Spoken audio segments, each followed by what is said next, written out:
안녕하세요. 라이트하우스입니다. 민간택지 분양가 상한제 발표 이후 청약시장에 이상 현상이 나타나고 있는데요. 상한제가 시행되면 청약 경쟁률과 당첨 가점이 높아질 것이니 그 전에 청약을 받아야 한다는 되도 않는 호도들과 그 호도에 넘어간 사람들로 인해 시행 전부터 최고의 청약 경쟁률과 높은 당첨 가점이 이어지고 있죠. 특히 최근에 입지도 좋지 않은 범박동에 분양한 부천 일루미스테이트는 평당 분양가도 오히려 임금보다 높았지만 부천 역대 최다 청약자 수를 보였던 것처럼 말이죠. 그래서 오늘은 중동, 상동과 같은 신도심보다 오히려 주거 선호도가 낮았던 남부 권역 일대가 최근 높은 인기를 끌면서 새롭게 주목받고 있는 부천 아파트의 현황과 함께 전망을 분석해 보겠습니다.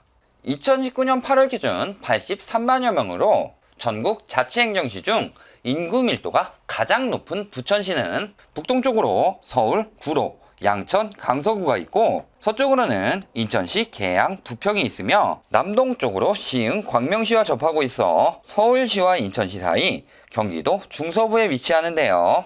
1973년 소사읍에서 부천시로 승격된 후 90년대 1기 신도시 계획에 따라 중동 신도시가 조성되고 2000년대 중동의 연장으로 상동지구 건설이 이어지면서 부천시청까지도 중동으로 이전하게 되니 부천의 중심은 소사에서 중동으로 바뀌게 됩니다. 1호선을 중심으로 한 부천역 일대 원도심과 새롭게 신설된 7호선 신중동역에서 상동역에 이르는 구간을 따라 부천의 신도심이 형성되면서 대대적인 개편이 들어갔는데요. 2016년 전국 최초로 3개 구청을 폐지하는 것에 이어 서민 편의와 행정 효율을 높이기 위해 지난 7월부터 36개 동을 10개 광역동으로 통합해 운영하고 있죠.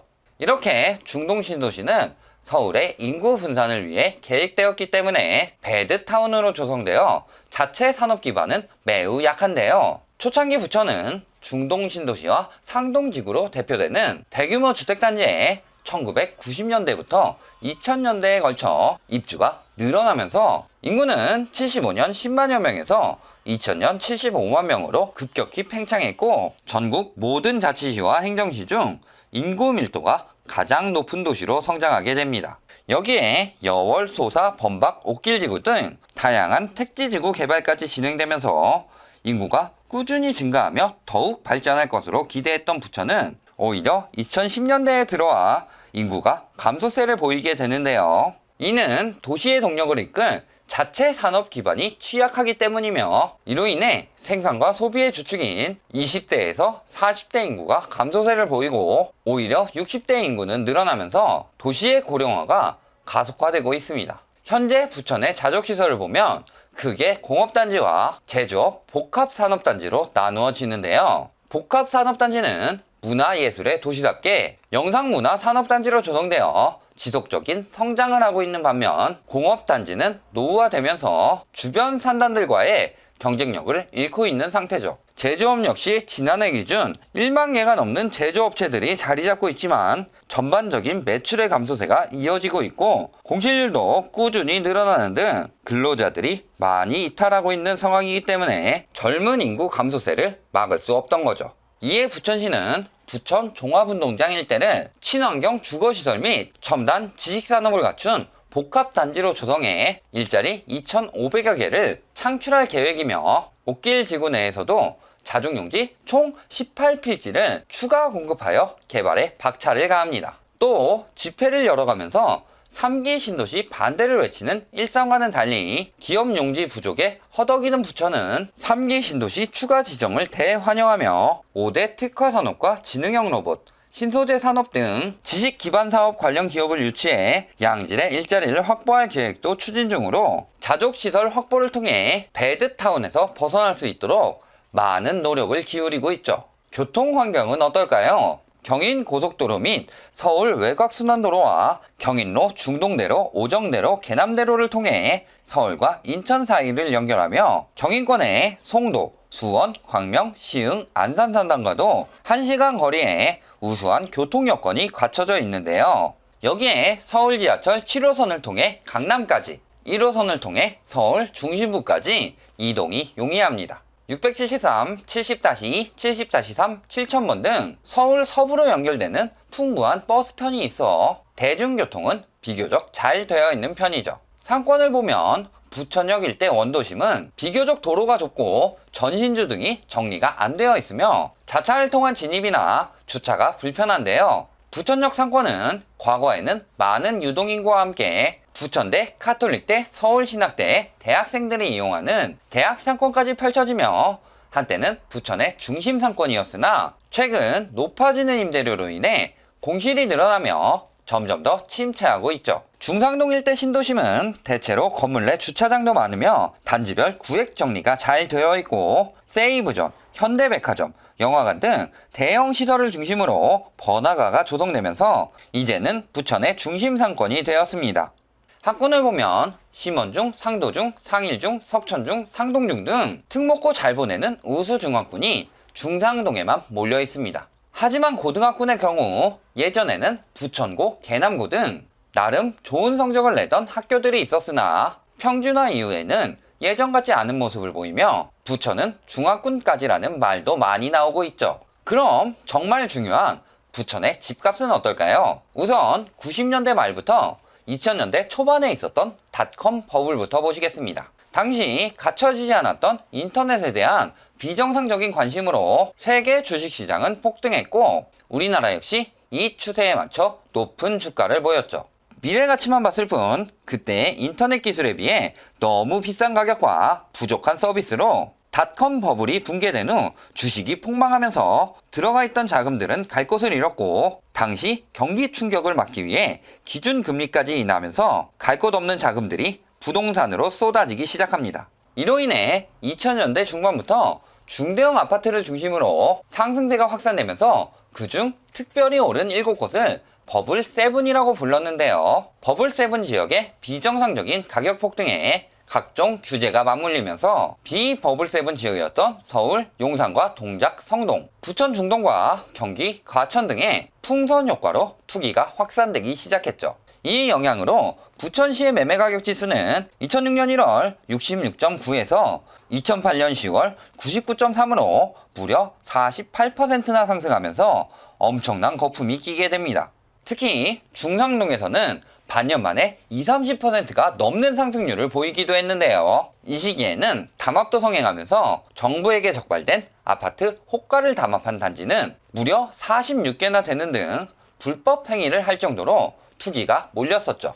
당시 적발되었던 담합단지 몇 개의 2006년 1월부터 매매가격 변동을 보면 중동 무지개마을 동신아파트 전용 84제곱미터의 경우는 2억에서 2007년 2월 3억 8,500으로 꿈마을 사만한진 전용 81제곱미터의 경우는 2억 2,500에서 2007년 1월 3억 5,700으로 각각 1년 사이에 1억에서 1억 8천가량의 거품이 끼게 됩니다.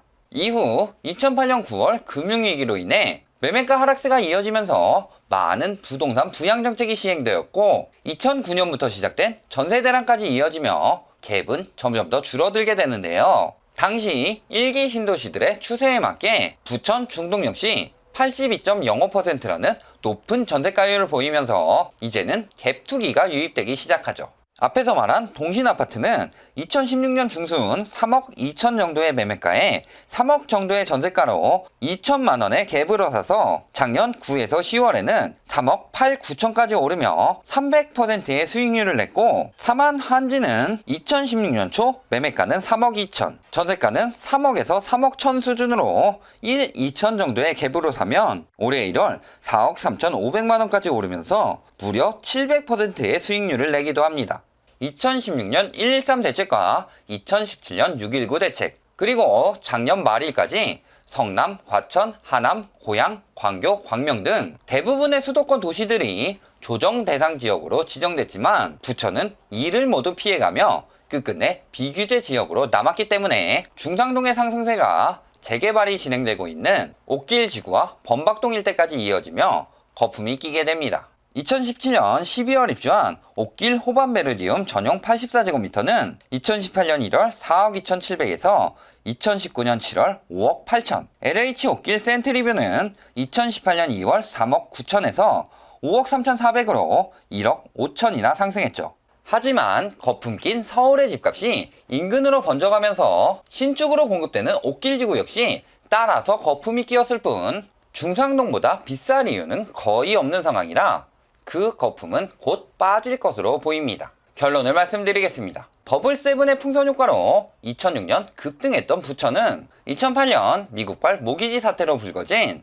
전 세계적 금융위기로 국내 부동산 가격 하락이 있었음에도 어느 정도 선방하며 거품이 다 빠지지 않았고 그럼에도 아직도 비규제 지역을 유지하고 있습니다. 그러니 9.13 대책 풍선 효과로 다시 한번 잠시 급등하면서 높은 집값을 유지하고 있죠. 하지만 조만간 시행될 민간택지 분양가 상한제로 서울의 집값이 하락하면 현재 배드타운으로 조성되어 있는 부천은 그 타격을 피해갈 수 없는 도시 중 하나입니다. 게다가 인근에 2, 3기 신도시들이 조성되면서 서울 서부의 수요를 나누어 가져가는 만큼 앞으로의 전망도 밝지 않죠. 3기 신도시 대장지구에 자족시설이 확충되긴 하지만 대량 공급까지 같이 들어오기 때문에 그때에도 상승세를 보이기는 힘들 것으로 보이며 앞으로도 한참 뒤의 일이기 때문에 지금 큰 영향이 있다고 보기는 어렵고요. 인구도 아파트도 고령화되어 가고 있는 부천이기에 점점 더 도시의 소비력이 떨어져 가고 있으며 이는 쳇바퀴처럼 돌아 다시 젊은 인구의 유입을 줄이는 악순환을 보이고 있죠. 결국 비규제 지역이라 풍선 효과로 상승했던 부천은 8.2 대책, 9.13 대책, 민간택지 분양가 상한제 등 매년 시행되는 부동산 정책과 점점 더 심해져가는 수출 부진과 경제 성장률 감소로 기존 규제 지역의 거품이 지속적으로 빠지면서 부천의 아파트 가격 역시 풍선에 바람 빠지듯 사그라들 것으로 전망됩니다. 오늘 영상이 도움이 되셨다면 좋아요, 구독, 알림 부탁드립니다.